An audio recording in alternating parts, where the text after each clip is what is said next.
What is going on, everybody? We are back once again with another edition of Wrestling Republic's daily broadcast. It is Monday, July 15th. We've got Monday Night Raw coming up, but more importantly, you know what it means on Monday. It's Mailbag Monday. We will be checking out all of the mail. We've got tons of letters to get into, to read. I'm stoked about it. Normally, I'd be sending this one across the pond to start, but I'm actually not going to do that. I'm going to send this one south of the border, and I'm going to say it until I can't anymore, to Mexico, to my good friend Soul. What's going on? Hot. Very, very hot. I'm not burnt yet, keyword yet, but a good day, just tanning away. Actually, not looking like I'm pale as anything and anemic, but I'm pretty good. Absolutely. So sorry, by the way, for the my finger got stuck on the trackpad there. That's completely my fault. But thank you, so I'm stoked to have you as always.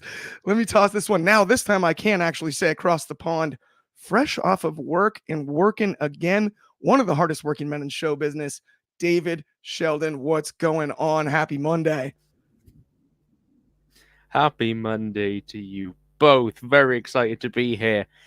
Oh, it's been such a hard day, lugging lights for 10 hours in the torrential rain, which has not been especially good fun. So excuse the state of this. I didn't have time to brush it properly. So this is what you're getting. But yeah, very excited to de-stress and talk about some professional wrestling, some great questions today. And I'm very, very excited. So let's get straight into it. No doubt about it. Let's get straight into it. This first question, I haven't been this excited about a question in a while because you know me, I love fantasy booking. And I know both of you are in the same boat when it comes to that. That goes without saying, no doubt about it. Let's talk about a real fantasy. How about a cross-promotional, forbidden door, unavailable avenue, prohibited portal phenomenon, a War Games match between WWE and AEW? Let's start with the women, and then we'll do a men's one each. I'll go first. How about that? For my women's War Games, not War Game, games. Although it is one match. That's always kind of thrown me off. Is it apostrophe S? Does anyone know on that? Sorry, grammar nerd here. Okay, I'm going to start on the WWE side. I'm going with some classics. We got Becky Lynch. We got Charlotte. We've got Bianca Belair. We've got Bayley. And we've got Asuka. Ironically, one name missing because they're on the other side. So for the AEW side, I'm going Sasha Banks, Mercedes Moné, the CEO, because that's got to be the key storyline going into this. Can she lead the AEW side against her former competition, the WWE, her former roster, essentially all of her former running mates? I'm going to add to that team a couple AEW classics, DMD, Dr. Britt Baker, Thunder Rosa, no question, I think has to be in this one. I'm also going to add Toni Storm, and I'm going to round out my team with former TBS Women's Champion Willow Nightingale. I don't know who I'll book to go over.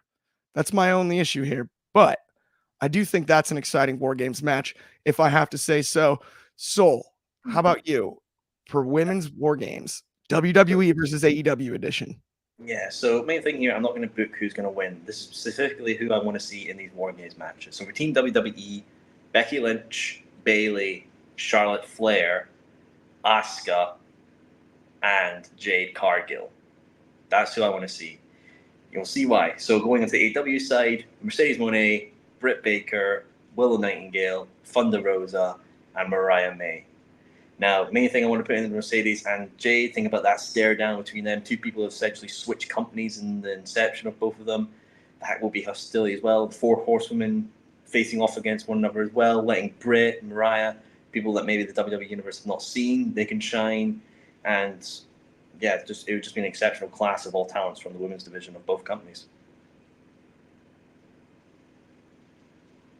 You're muted, buddy. Muted. I think that's a really strong matchup there, Soul. I apologize there for being muted. We're just getting going, but no, I love that. That is a fun one without question. We've got a few comments here. We've got Kafkaske, a good friend of the show, with games, no apostrophe. That's hilarious because yeah, it makes no sense. It's only one game, right? If you think about it.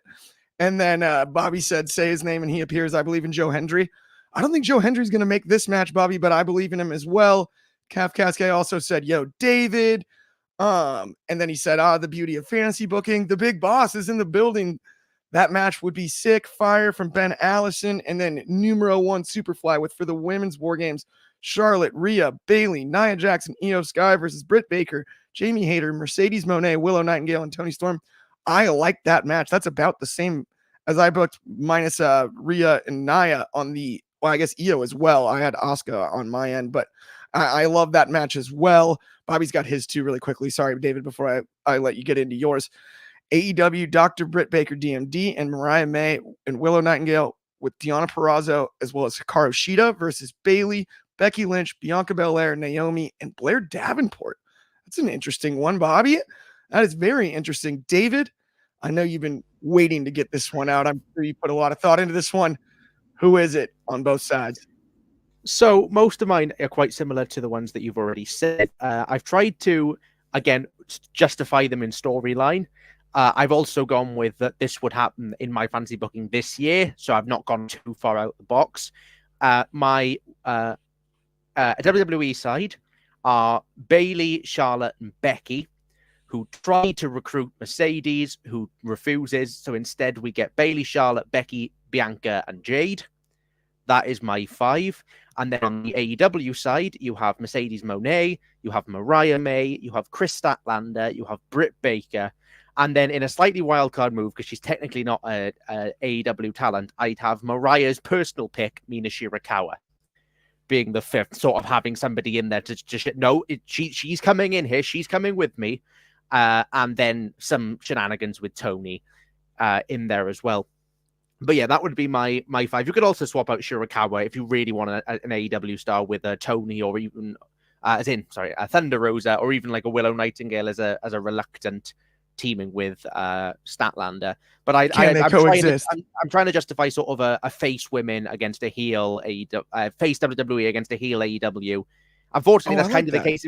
Unfortunately, that's kind of the case in both of them. But it is WWE's show, because it's WWE's match. So if it was blood and guts, it might be different. So yeah, spoiler for the men's one, but it's also heel versus face, AEW versus WWE. But yeah, difficult, but those are the people that I went with. I really do respect the thought you put into that. I looked at mine where I looked at them as both just tweeners, because I figure it'll split the IWC no matter how you book it. That's kind of the way I thought of it. No matter what, the tribalism does exist to an extent. So there's a portion of the audience that's going to root for their side no matter what. And that was my thought, but I like that you went by the book and you went heel versus face. I love that, especially too, for continuity between all of our various picks. But for me, when it comes to the men's side, I was most excited about this one because I got real funky, and may not be something that looks like it could happen currently.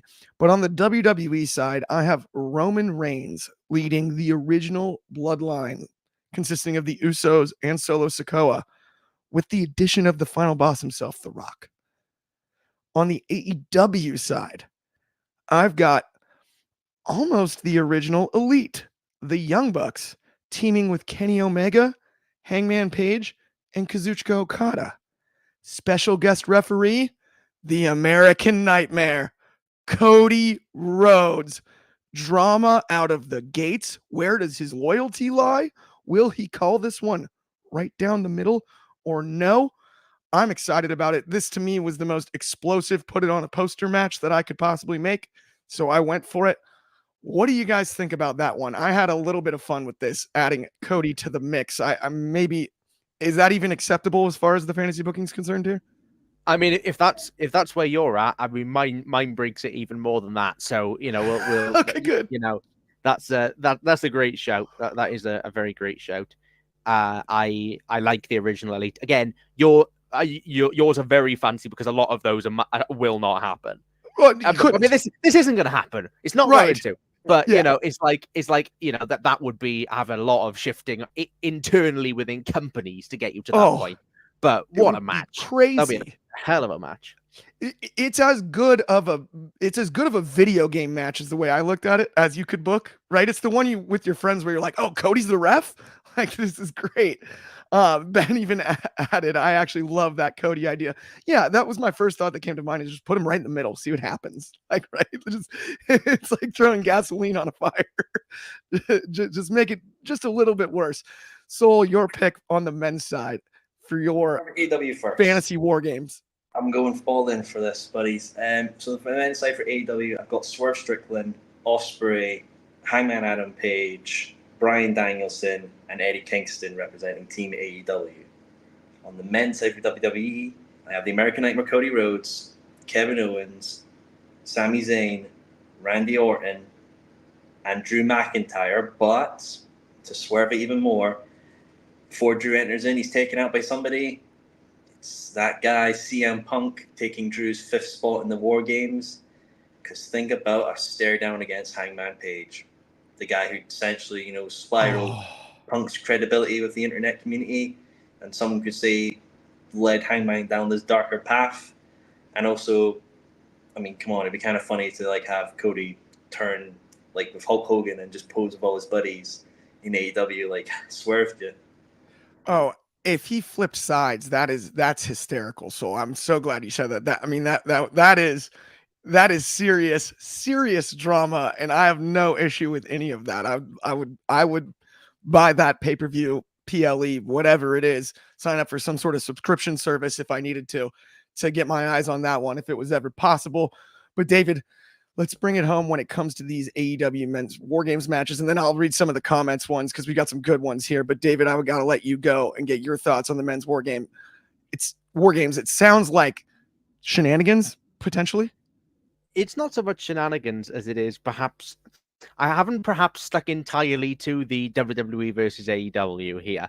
So here is my pitch. I'm very excited by this. This would not happen, obviously, but this is my pitch. On the AEW side, Matthew Jackson, Nicholas Jackson, Kazuchika Okada, Jack Perry, and Drew McIntyre, because screw this company, I quit.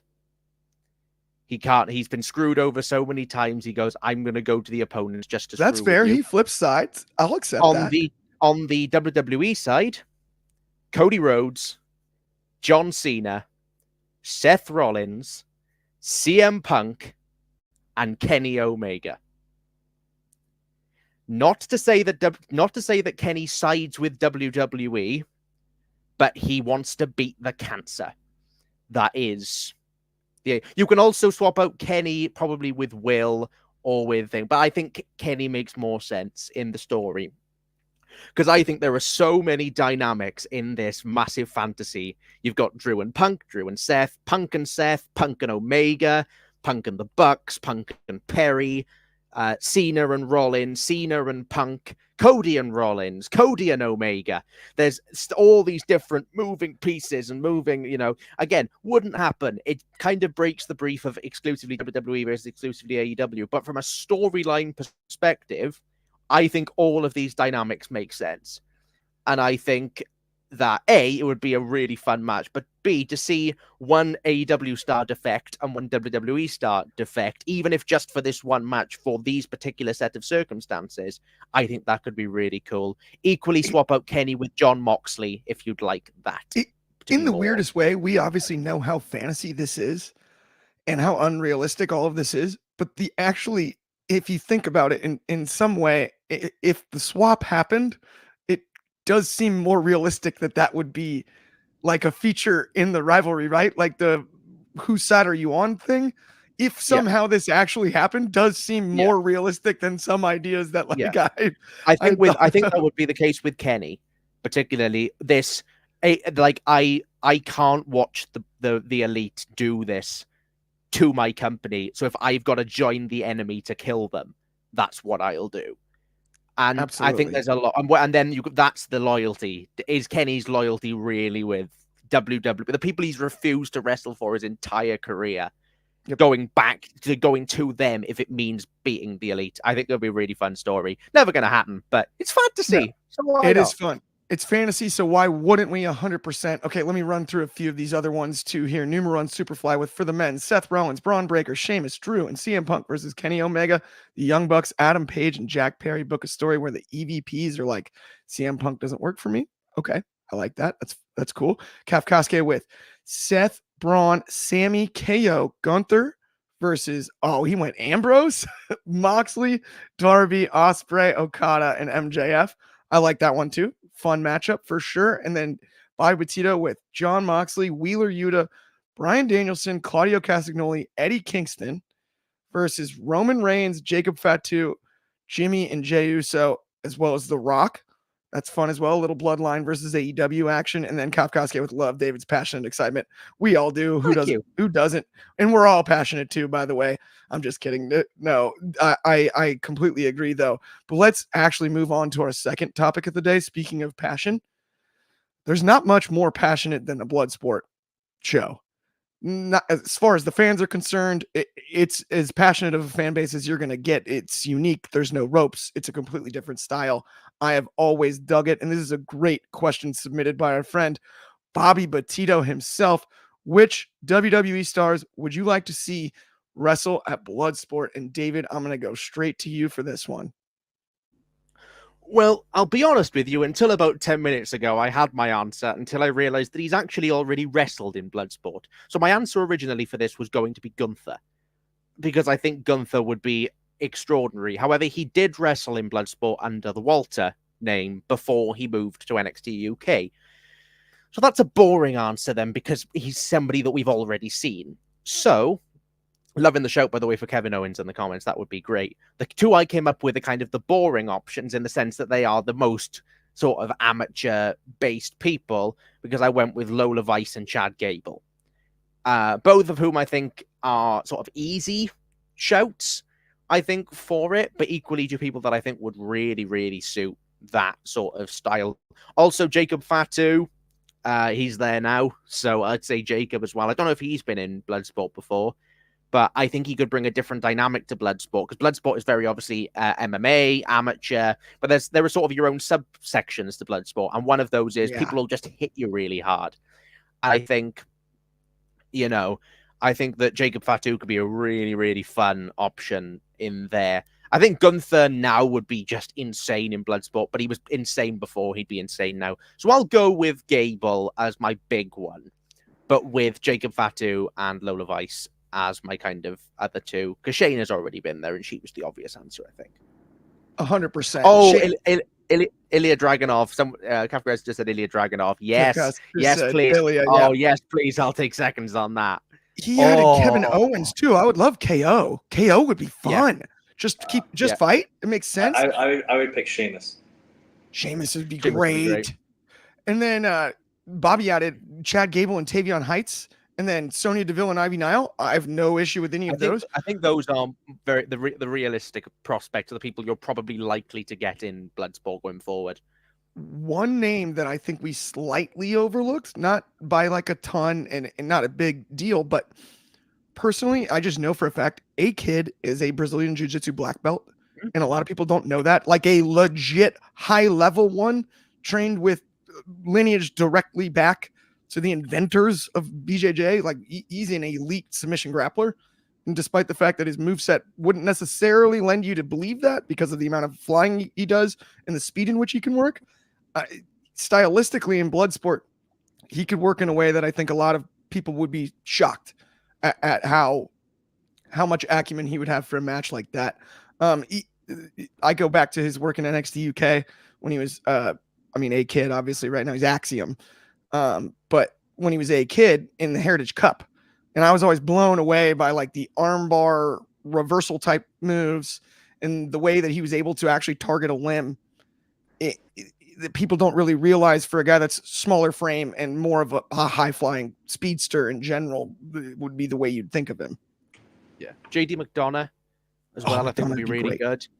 McDonough would be excellent. I'm just trying to think of really hard hitting wrestlers in lieu of just going with the submission people. What was that? Sorry. So Rowan Dominic, just for the lulls. Only because, by the way, that building would boo Dominic out of it. That'd be the interesting one, right? For the sake of that, it would be worth it. And then Bobby added Pete Dunne. That's a fun one. And Kawakasi added Montez Ford. Yeah, this is a easier list than I even realized. It's kind of like endless. It's hard hard to miss. Isn't it fun? Isn't it so fun that WWE are pairing with Bloodsport now to do these crossovers? Because Bloodsport so is such cool. a different type of show. Granted, it's like I do still find it quite funny that they like that Josh Barnett very publicly accused the Underground formula of ripping off Bloodsport, and now they're partnering with them, which I think is it's quite. ironic.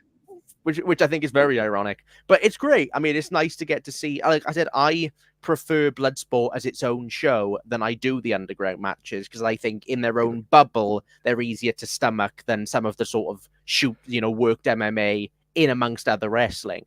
But which is why I like Bloodsport and I'm less keen on the Underground stuff. But yeah, to get the chance to see all those people do their thing it's great for wrestling. By the way, not in WWE anymore, but I would actually love to see Samoa Joe in Bloodsport. I just want to add that. I know he's in AEW, and Samoa Joe is just perfect for Bloodsport. I think it'd be that just came to my mind, and I'm like, yeah. When you were explaining the Underground versus Bloodsport Part 2, I'm like, man, Joe fits. He's not in the WWE, but I have to shout him out here. Please give me Ilya Dragunov versus Minoru Suzuki. Just please. I would die a happy man. Then again, you could put Suzuki against anybody in the world, and I die a happy man. So that would require a lot of chest ointment post match between those two. There would be some peeling skin after that one. I can only imagine. Okay, but with that, let me do a real quick ad read for everybody. We got our friends over at Next Level. If you're looking for more wrestling content, go check them out. It is absolutely free, no gimmicks. All of our stuff is linked across all of our platforms in one place. Go to nxconnect.me/Wrestling Republic. Super easy. There's a wrestling app that's free inside of it too, just to get all wrestling stuff. Go look at it. You're going to love it. It's super easy. And yeah, I mean, that's kind of the scoop on that. Let's get to our next question though. And I want to talk about a question submitted by our good friend of the show, Melissa Robinson Monster. Shout out. And that is, who should be the one to defeat Swerve Strickland for the AEW World Championship? And no one better to ask than our resident AEW fan, diehard fan, our good friend Soul. What's up, dude? How do you feel about it? Who is taking that belt off Swerve? Oh, it's interesting. If you were to ask me literally last week, I would have said Hangman Adam Page. Now with Bryan winning the Owen and main eventing Wembley with Swerve, think of it like this, and this is how I would feel. I don't know how maybe some wrestlers would feel about this, or even some fans. If you told me, hey, you're the world champion, but you're going to drop it to Bryan Danielson in Wembley Stadium, and it's going to be his last world title, I would be honored by that. Like, that's to be a part of history for one of the best to ever do this, and to know that your lineage went from you to Bryan, I would take great pride in that. Even like Cena, if I was to give Cena his like last championship to overtake Flair in the WWE record, God, I'd be absolutely over the moon to be able to be a part of that history. So going back to the question, Bryan Danielson or Hangman Adam Page are the two people that I realistically can see taking the title off Swerve at this moment. I think Ospreay, you let him cook a wee bit more. He's doing some stuff in the International Championship. You could go on to have a feud with MJF that goes long term. Even Pac, because Pac got a title shot for the international title, obviously won the 4-way. So if Bryan was to win it off, like take it off Swerve at Wembley, he does All Out, and then I believe it will be Wrestle Dream, which I think Bryan has said will be the last one for his full-time career. His last full-time one will be in Wrestle Dream, but I think it's also in his hometown.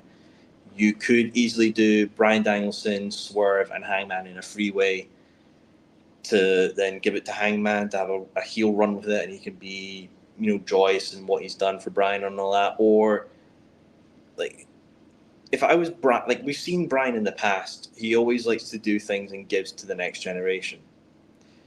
So, could he give it to somebody like a Daniel Garcia, maybe? Or is there somebody in the Black Hole Combat Club you'd like to drop it to? I'm not too sure, but I honestly will say Swerve right now as AEW champion has been killing it. I think he's done very, very well for himself and the company. He's done so much media presentation has been great for him as well that I personally enjoyed.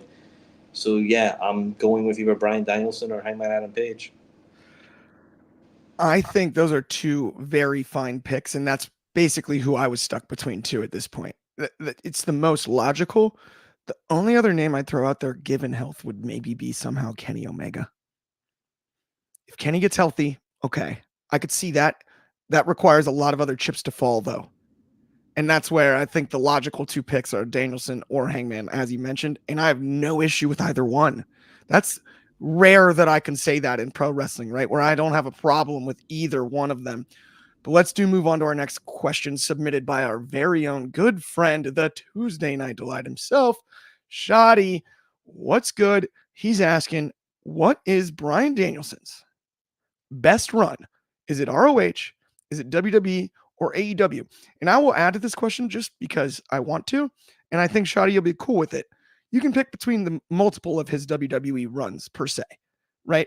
So if you want to pick a particular iteration, go for it. Or if you just want to take WWE as a whole, I'm fine with that too. I'm not going to put any restrictions on it.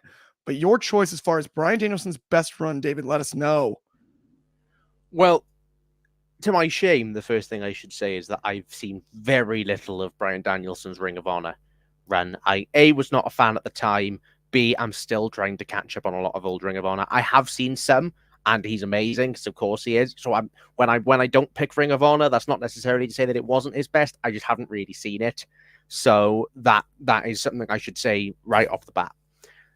I think his WWE and his AEW runs were very, very different. I think WWE, he had a lot more, they said, a lot more sort of iterations, whereas I think Danielson in AEW has been pretty consistent. He's gone back and forth on the face heel dynamic, but he's never really felt like anything other than Danielson. I think his run in AEW has been spectacular. I think his run in AEW has probably been better than his run in WWE. From an in-ring perspective, I think he's been the highlight of AEW since, or one of the highlights of AEW and most consistent performers for that company since 2021 when he arrived. But I am going to go for WWE one. Because it was one that even though I think that's probably better, the AEW run, I want to talk about the thing that endeared me to him the most. And that was Team Hell No, Daniel Bryan, in 2013, when he, 2012 to 2013, which was when I was sort of in my very young phase, and the anger management with Dr. Shelby and all the stuff with Kane and the hugging out. That was my introduction to Daniel Bryan. Going then into his feud with the Wyatts and through his feud through 2013 into Mania 30. But I want to, the Mania 30 stuff is all well documented, and that's brilliant. Of course it is. But I want to talk about Team Hell No, because I just think it showed that Bryan was really funny, really charismatic, a really entertaining presence, and also a damn good wrestler. And I think that is probably that's probably the most underrated part of his career in terms of, I don't think we get Mania 30 Daniel Bryan if it's not for Team Hell No. If it's not for Bryan proving how good he is, how charismatic he is, how able to get over with a crowd he is, as much as he did that in his world title reign at the end of 2011 into 2012, only to lose it in 18 seconds, of course.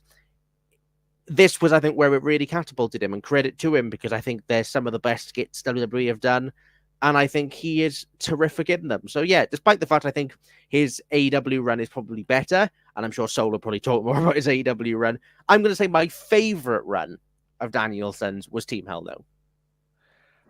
I have to agree. I think it's the most underrated aspect of his career because it was the final missing piece. Like the B+ player line happened, and a lot of people think that was kind of the turning point. I don't necessarily agree with that. I think Team Hell No was the turning point because it was still great tag matches. Like, they tagged amazingly well together. We always knew Danielson could go. Yeah. To your point, it proved he could also go on the mic and change it up. I don't think he's allowed to do the Planet Champion run if not for the success of Team Hell No, because that's out of left field. Yeah. I think the thing with Team Hell No is that, when I was watching Team Hell No, I haven't gone back and watched a ton of it since. But when I was watching, I didn't care if matches were good. Ryback was my favorite wrestler, for God's sake. Yeah. I was just happy to. I had like we all do. We have our favorites. We have the people that we love. I was a huge Wyatt fan. I was a huge Taker fan. I was a huge Sheamus fan, and I was a huge Daniel Bryan and Kane fan. I loved whatever they were doing, and I think that nostalgia will obviously carry a lot. But he was really good at it. He really was. And yeah, to your point, that's where things like the Planet's Champion, things like just creative stuff that he was able to do post Team Hell No, I don't think is in the cards given the trajectory of his career until that point. I think that was what laid the foundation for him to be able to have a little bit more of a voice creatively, because he showed that he can be versatile when it comes to that type of stuff. And it did. I'm in 100% agreement. It catapulted him to that WrestleMania 30 run. I could not agree with you more on that. Sold out. Now, obviously, I got to ask you the very same question, though, between ROH, WWE, and AEW, his best run. But once again, do not hesitate to pick a specific part of it like that, the Team Hell No, whichever you preferred. Let me know your pick. It's an absolute legend, and it is a shame he's retiring this year. But shout out Danielson. We're going to keep talking about him until we have to stop. So this is really fascinating for me, especially because also you guys know I became a wrestling fan in 2019. So I pretty much missed everything for Brian. From what I've looked upon now, the Ring of Honor career, while it was only maybe 5-ish years, was very influential for his style and the indie scene in America at that time. You look at the stuff obviously with him and Nigel, Punk, and Joe, influential, and it's absolutely spiritual for what Ring of Honor was. But I've not seen as much as I would love to, but I've seen good bits of it. Like the whole Nigel feud is probably one of my favorite in Ring of Honor's history. But it is low on the card for me. Out of his whole WWE run, I got to go with the Planet Champion, the Eco gimmick that he brought in after turning heel on AJ Styles and leading to Kofi Mania. Because my first introduction to Brian was when he was the SmackDown Tag Team Champions with Rowan. I'm pretty sure it was. He went on to there, and obviously he was feuding with Bray in the later half with the whole Rumble situation there, the strap match. And while I was a big AEW guy throughout 2020 and even 2021 and everything, the WWE stuff that I did watch, Brian was always somebody that I really, really enjoyed. It was like him, Drew, Orton, Edge was there at the time. That I really was like, oh yeah, I want to watch more of these guys. Like I'll happily tune into the product just to see these guys work. But it wasn't until I remember watching All Out 2021 and that long night, and then just seeing Cole debut, but then just seeing the reaction for Brian, and I don't know what it was, but he felt like a completely different person.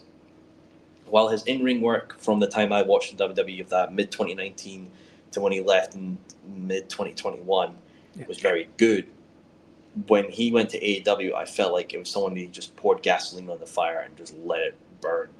Like he was firing on all bloody cylinders. So, I mean, to me, it is his AEW run that is my personal favorite of the man's career, just because for me, it's what I gravitate towards, and I've watched in person live more than anything. Like when I went to do Revolution 2022, my first ever wrestling pay-per-view show, I attended in person. I was excited to see Hangman, Punk at the time, Moxley, and Brian. Like they were the people I really, really, really was like, yeah, I want to go there and see these guys wrestle. And to get to see Brian and Mox face up in Revolution 2022 was an absolute highlight for me with that match, on par with Punk and MVS Dog Collar match, because it was just so spectacular. And the fact that he's done so many amazing things now, to me, it's probably like, oh, I guess it's so cool. But the people who probably watched him from the 2014 and even the early 2000 days are probably absolutely losing their minds over, because they never thought it would be something that happened. Right. Brian TMLL, Blue Panther he faced off against with. He went Okada in the United States and to Wrestle Kingdom in Japan. Zack Sabre Jr. in Japan. That world career stuff for Brian, I think, is something that he really wanted to wrap up with his career and have that end point on his legacy. And when it does come to an end, I can only say that I'm happy and honored to be able to see him in an all-in and main event for the championship. I could not agree more with that. Yeah, no, it's a heck of a career no matter what you choose. We've got a few comments here. Number one, Superfly with his best run was in WWE. Favorite for me was between Team Hell No, where both Kane and Brian had an awkward hug, and the Yes Movement. Absolutely fair. Bobby Petito from the top rope here with WWE. Daniel Bryan as the United States champion in 2010 when he beat The Miz. It's a great story. It's an underrated. It is a great story. Actually, of the beep, and that actually, if you remember, that starts the Monster video package. Is the stuff with The Miz. The Monster video package is exceptional, but what that does is it actually highlights the Daniel Bryan's WWE career perfectly. And that is Absolutely. where it starts. And so that is, again, with Daniel Bryan, I think there are so many things, because Daniel Bryan was never supposed to be the guy that he became. Was never supposed to be. They didn't want him to be. And so when you chart that through the stuff in that video package, every single sort of chunk is something that I think made a part of Bryan, and especially that 2010 feud with the Miz is part of that. To your point, David, I can count on one hand in my lifetime in like almost any industry, people that have had the exact same experience that Bryan did, where they're so much better than people at the top want them to be. And that makes no sense. Yeah. Right? It's illogical from a management standpoint, but the people at the top did not want him to be as good as he was. Yeah. I don't think we'll ever see. We've seen good versions of it done with Kofi Mania and the Big E push and things like that. We will never see the Yes Movement again. No, nothing quite like that. Because I think we have people in charge of these wrestling companies, all the top wrestling companies right now, who will listen and who are willing to play like the Cody stuff, play into it and make it part of the story. That was never supposed to be the story. And through sheer force of will, Daniel Bryan was so good and so over that he changed their minds. And absolutely. Shad in the comments, who asked the question too, by the way, and great question, Shad. We got some good stuff here, man. He said 3 Hall of Fame careers for DB. I could not agree more with that. Yeah. Chris Leclerc also shout out Anna J. Happy birthday, Anna J. Happy birthday. I think Daniel Bryan's career but Bryan Danielson's career will go down as one of the greatest ever, and that's not an unpopular opinion, but he's one of the best to ever step in the ring. That dang good. Okay, so my pick is interesting, and it's a bit of a cop out here. So I am a bit older than you guys, and so I saw a bit more of the ROH run. So I'm gonna give you kind of 3 answers as a cop out. His most fun run is not what you would think with the Yes Movement or Team Hell No. It's ROH, because it was just one of those things where, as a wrestling fan at the time, if you started watching ROH, you're like, you have to see this roster. And you got to see this guy. He comes out to the final countdown, and it's like you knew about something. It's like showing your friends the band they'd never heard of, and they're like, this is great. It's the first time you played in the car. You know what I mean? It was that kind of a sensation. So to me, that was the most fun I had watching Bryan Danielson. His best run is very much Hell No to Yes Movement. That is his best run. That's the direct answer to the question. If I have to answer that, all of that included, that is his very best run. Honorable mention, Planet's Champion was comedy gold to me. I don't care what anyone says. It was hysterical. He had a wooden belt and he got it over. And they sold a bunch of them. A hemp belt, I believe it was. That is a big ask out of any wrestler. Now, this wasn't the question asked, but as far as the AEW run is concerned, that is his most important run. Because if he doesn't make that decision after he is stacked and smashed with one Adam Copeland in a WrestleMania main event to go over to AEW, he said it in interviews himself that when he talked to his wife and his family about it, he said, I feel like I have to do this. I feel like it's my obligation to the pro wrestling industry to go there and do this. And he did. And with all the drama that's happened over the last 2 years, if that steadying force that Bryan Danielson isn't there, remember, he got there before Cody went to WWE. I was there the night in 2021 when Bryan showed up in AEW. He got there before Cody, about this little after Punk. When we're looking at the timeline, this is his most important run because AEW is dead in the water on a few things. If not for Bryan Danielson there as a steadying force for that locker room, as the veteran that he is, given his history, I think it is huge that he joined AEW. So that's his most important run. Best back in WWE, most fun, ROH. Sorry for the cop-out answer. Let's get on to our last. They're all correct. Thank you. Let's get on to our last segment. Absolutely, though. Let's talk about Monday Night Raw tonight. We've got some really fun stuff coming up. We've got Rhea Ripley returning, of course, and she's going to be talking on a microphone. We've got Sami Zayn versus Ilya Dragunov. Who in the world would that hurt? Absolutely nobody. And then we've got Sheamus versus Bronson Reed. I just combined their two names. Sheamus versus Bronson Reed in what has to be a slugfest. I mean, this is going to be what I like to call an audio match. Like, turn the volume up and you can close your eyes and you'll just hear it. You'll know what's going on. David, I'm going to go to you first, though. Out of the gates here, what are your thoughts on tonight's Raw? What do you want to see? Is there anything that I didn't mention you're looking forward to? Well, I mean, the thing I'm most looking forward to is Sami Zayn versus Ilya Dragunov, because of course it is. It's Sami Zayn versus Ilya Dragunov. I can't wait. It's going to be so good. Please don't end it in a DQ Bron Breakker.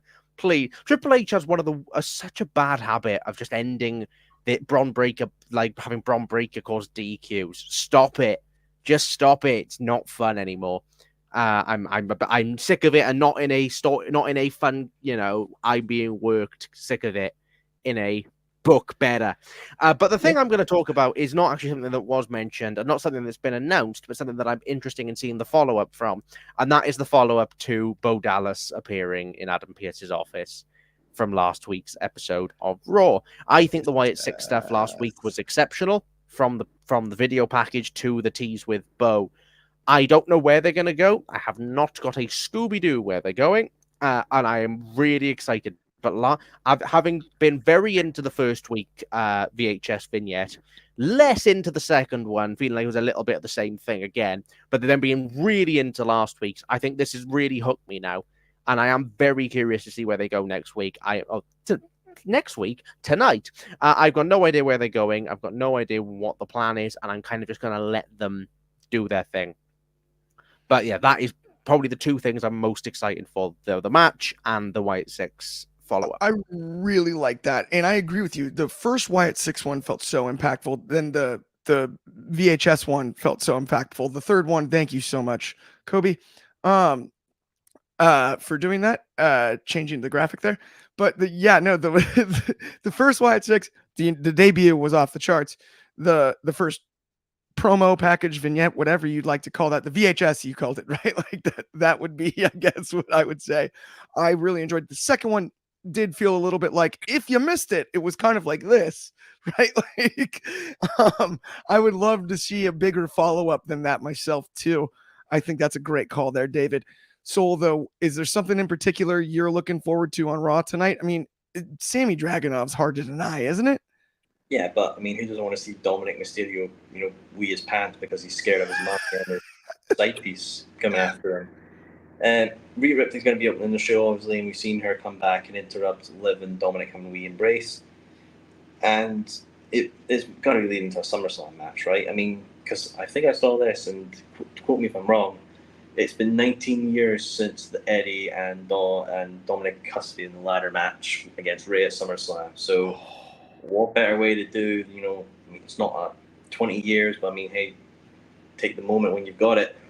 Liv versus Rhea Ripley with not only the WWE Women's World Heavyweight Championship on the line, but Dom as well. Have them in like a shark cage holding the championship above the two women, and they both have to get a key maybe to unlock it. Maybe a bit too Russo-y, but I feel like you have to incorporate the boy at this point. Like he's find Judy Bagwell. Oh, not on a forklift, please. But yeah, I feel like either have Dom holding the championship in a cage above the ring, because I think people would still enjoy it, or even have Dom ringside and being very, which one do I choose? And if you want me to book it, I would have it end with like Samoa Joe and Kurt Angle and TNA with the King of the Mountain match. Have Dom hold the championship, maybe bust Rhea over the head with it, then give it to Liv, and that would be King of the Mountain. So I mean, screw it. Yeah, Dom's going to beat with Liz and take the championship. That's what I'm calling. I had too many to drink. I like it. So I was going to say, David. I feel personally, I was quite underwhelmed by all three WWE shows last week. I thought NXT had moments, Raw had moments, but I don't think either show was great. I thought SmackDown was broadly quite pants. And so, outside of a great LA Knight promo and the bit with the Bloodline and Jacob Fatu. So I'm looking for a real return to form this week, and I think they can do it. I think that they've announced some great stuff. It's just, I think that if you, particularly Sami Dragunov, if you end that in a lame DQ, I think people are going to lose interest. I think because they're going to start to get these really high-profile TV matches, and then not expect. They were going back to Vince with great matches, bad finishes. Let's not do that, please. But I think there's a lot of potential for tonight's show. We've also got Drew and Gunther face off. We've got Drew's back as well. So there's lots of good stuff potentially for tonight. I just hope that they can bring the momentum back, because it wasn't a bad show last week, Raw, but they can do a lot better, I think. We got a couple comments here. One from Shad. He added that the custody of Mysterio match happened in DC. And Shad, I didn't know that off the top of my head, but now I'm just curious. In our nation's capital, are the adoption laws that lax? Is that why they booked it there? I'm just saying that kind of freaks me out. Like, is that why they decided to avoid the Maryland State Athletic Commission and not do it in Baltimore? I'm just saying it's possible. Sniper asked if anyone wants to do WWE moves on a trampoline. I'm like, how about off a trampoline? It sounds good to me. Let's have some fun. Let's have some real fun. You know, I'm on holiday. Come on, I don't want to spend the rest. We all did it. I got shot on that one. We all did it. We've all been there. Absolutely. Don't try this at home unless nobody's watching. That's how I saw the beginning of all the DVDs when I was growing up. At least that's the way I viewed them. Okay, with that, though, that does bring us to the end of the show. Thank you so much. On behalf of me, David, and Soul, as always, enjoy your Monday. Enjoy Monday Night Raw. It's going to be a fun week in wrestling. Have a good one. If you liked, or if you enjoyed the show and haven't already liked and subscribed, please hit that thumbs up button. Smash it. It means the world to us. I've been tongue-tied all day today. It's just a weird day. I don't know. Either way, we really are finally done. Thank you, everybody who tuned in. Have a good one, and we'll see you soon. Adios, senors.